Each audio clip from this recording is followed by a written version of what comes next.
Vous avez un cancer du foie. Je lui ai transmis un cancer. Oui, c'est ça. Il y avait certainement une lésion microscopique sur le lobe que vous lui avez donné. Il a sauvé la vie de son meilleur ami, mais il l'a aussi conduit vers une impasse fatale.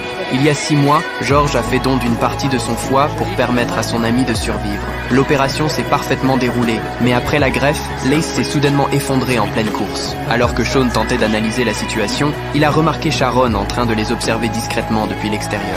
En réalité, Sharon avait détourné des fonds de l'hôpital, ce qui avait indirectement causé la mort d'un nouveau-né. Aujourd'hui, elle cherchait à enterrer la vérité et à faire disparaître tous ceux qui en savaient trop. Vous devez vous en aller. Non, il y a ma photo sur les affiches. Qu'est-ce que vous allez faire? Vous ne pouvez certainement pas me jeter hors de l'hôpital contre mon gré. Ça vous ferait une très mauvaise publicité, donc je ne vais pas m'en aller. Mais la situation a rapidement dégénéré, car le foie transplanté commençait à défaillir. Pour comprendre la cause, Sean a immédiatement ordonné un scanner complet pour Lace et son frère. Cependant, les résultats ont brisé tous leurs espoirs. Vous avez un cancer du foie. Je lui ai transmis un cancer.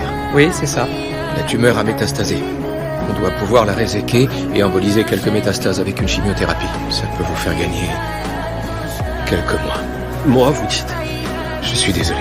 Face à cette cruauté du destin, l'avenir de Sean devenait lui aussi incertain. Aaron lui a conseillé de ne pas affronter Sharon de front, car elle détenait des informations capables de détruire sa carrière. Mais la réponse de Sean a plongé le vieux médecin dans le silence. Qu'est-ce que tu vas faire si tu n'es pas chirurgien? Si jamais vous ne travaillez plus à l'hôpital, je ne veux plus y travailler non plus. D'accord.